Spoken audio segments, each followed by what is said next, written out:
Madonna, why? Oh, you wanna? I see you coming and I don't wanna know the name. You, me, Madonna. I see you coming and you're gonna have to change. My other staff called me and said, we have someone on the phone claims is the manager of Madonna, and everyone was like, yeah, okay, whatever, you know, that's a joke. We became a bit more serious, and it was, you know, honestly, it was like a dream, because it's I didn't think it would possibly happen in my life, something like that. Every song has a little story that goes with it. Give Me All Your Lovin' was a different beat. I came up with this cheerleading kind of chant, and that was before she even talked with the guys from the Super Bowl that she was going to maybe perform at the halftime of the Super Bowl.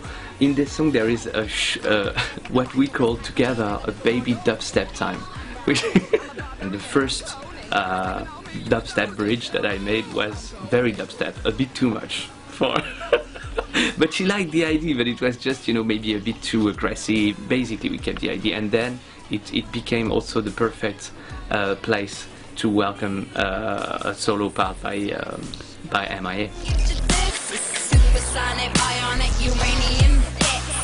She has been quiet for quite some years, and so I know there is a lot of expectations and a lot of people who wants to basically just, you know, share some love with Madonna. And I know that during the whole tour, every time that she will say L-U-V, you can have 20 or 30 or 50,000 people will be answering Madonna.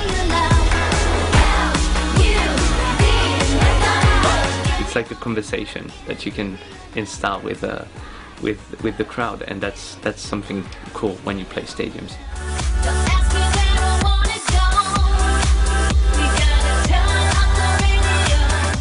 So Turn Up the Radio was the first song that she heard from me on the work that I did for her, and in the first time I didn't know exactly how we were going to work, so I sort of finished the song in a way with a demo vocal on it. In the first day of the studio she had prepared everything that she wanted to change, and in her head the final what was going to be the final version of Turn Up the Radio, and the way that she changed the top line and the melodies of the vocal to make it feel so much that it's a Madonna song. It was really impressive to me. So I mute the vocals, played the instrumentals, and she went on the microphone and started singing, and I was like, wow, that's really a Madonna record. I'd say over the song that we worked on together, I think this is one of the ones that has this sort of very strong Madonna stamp to it. You know, it's like you can feel that it's her.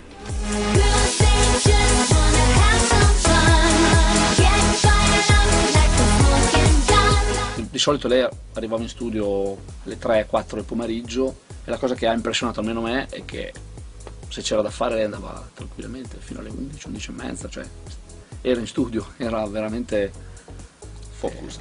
Sì. Poi mi ricordo proprio Demo che ha detto, ma mi suoni alcune cose, là lei gli ha suonato alcune cose, e proprio questa base era una base sua di forse qualche anno fa anche, che avevi nel... E a Demo è piaciuto, ha detto no, questa è bellissima perché non è nel mondo dance, secondo me è bellissima, gliela suoniamo. Si è cercato di sistemare, di finire Gorgon Wild,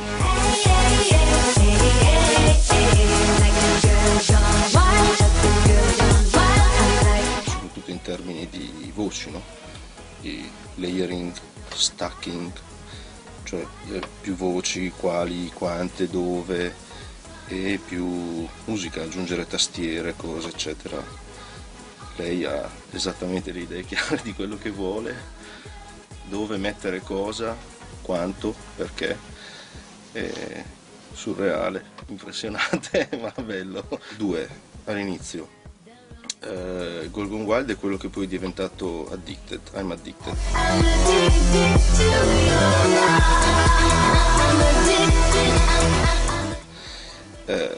Abbiamo avuto, sì, su quello lavorato, no, in termini di stesura, cosa aggiungere, filtri, ha ovviamente registrato tutte le voci che non le avevamo.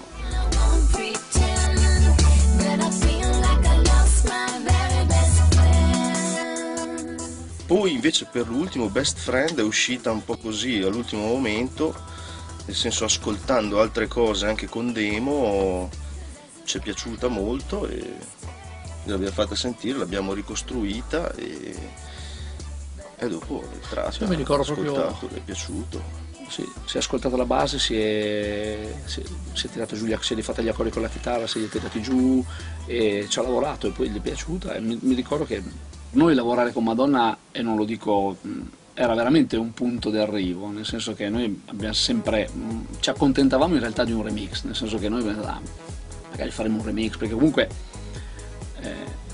io da DJ sono sempre stato abbastanza fan, insomma, quindi... And I'm right by your side. People love Madonna to do ballads, but she does ballads probably better than anybody. It's when you really see the heart and the soul of Madonna. I didn't have any hand in writing that song. I just, with a friend who was playing me her various things, and I heard it and I thought, this one sounds so much like I know Madonna's going to really want. And it was very timely because of the movie, and Madonna changed it and made it viable. You know, I mean, it wasn't going to work as it was, but it had this potential. And my role in that was pretty basic production, really. You know, we're just glad to see a really good, well-written song in the hands of Madonna, who was going to make it a timeless thing. When I lose a certain claim, Falling Free, I'm really passionate about. I mean, maybe it's my favourite. Laurie Mayer, who's never done anything in the big world of pop. She's a very underground artist, mostly in French artists. Laurie wrote this beautiful top line. I mean, it is extraordinary, and Madonna really enjoyed singing it. They did a lot of work with the words. It went to a new place. It was, I think, really a good job. I was impressed with Madonna's lyricism on this one. And she just loved to sing it. Madonna's the biggest pop artist ever in the history of pop art, you know, the world. But she's also somebody that people listen to her music in a different way. And there's a love and a passion for her that it just transcends anything else in experience. And I did this orchestration on it, and it was, I would say, of all the songs that Madonna and I did on this project, it was the one that had the most pure musical passion.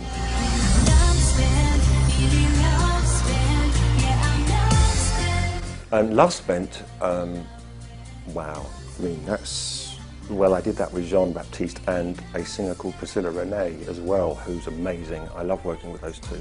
Took it to Madonna and we took it to another level. Everybody involved was, you know, these two I mentioned, we're thrilled that it was just going so well. I mean, Madonna did complain at one point. She said, does Priscilla ever breathe? I take producer's license with songs and I move things around and so on like that, but it's like this bit's away from on a screen or I'm listening to it. I'm not actually singing it. And Madonna's saying, well, I do need space to get some oxygen in, so, you know, there's a learning experience for all of us, and that and Falling Free I think are my favourites.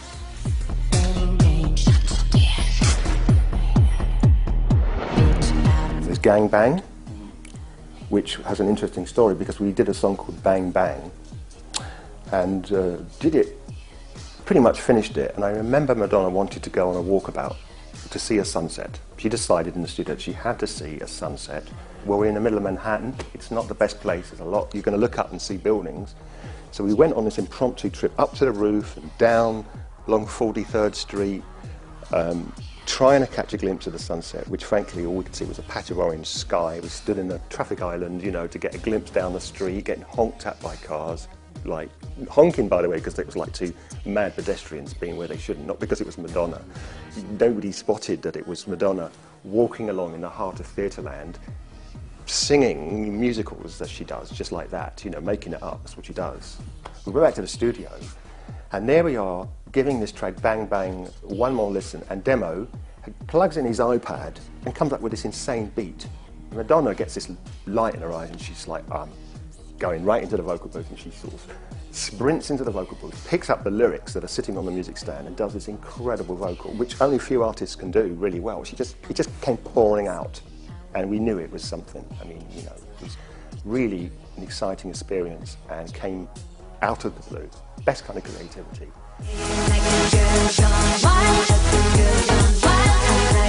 We had 2 weeks to come up with ideas. Concepts, lights, wardrobes, styling, all. We worked night and day to think of the idea, think of the hair, think of the makeup, talk to wardrobe, talk to set designers, talk to Madonna, to convince her to cut her hair, to convince her that this is the right idea.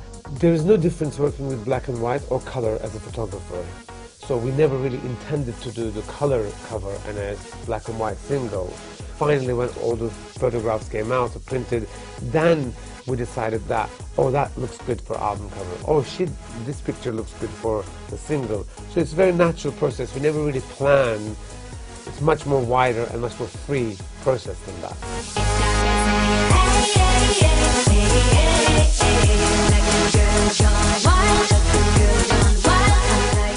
When Madonna asked us to do her video, we thought, wow, this girl is crazy, you know.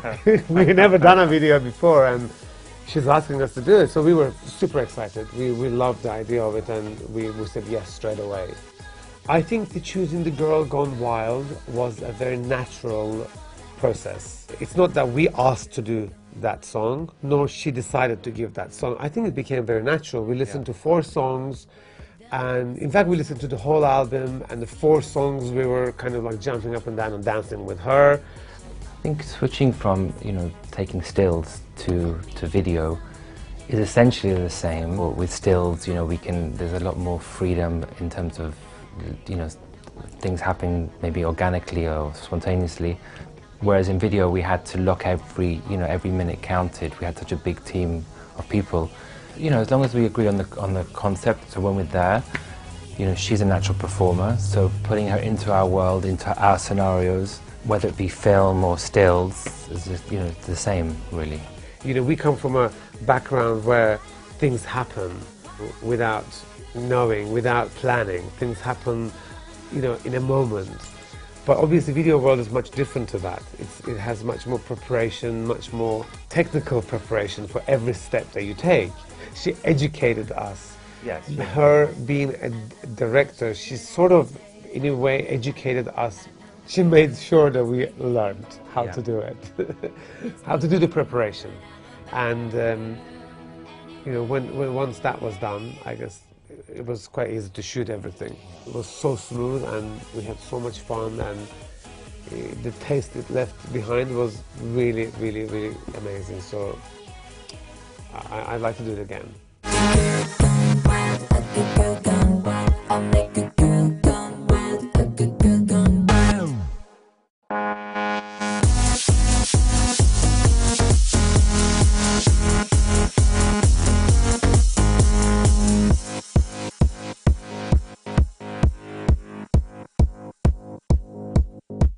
It's so hypnotic, the way you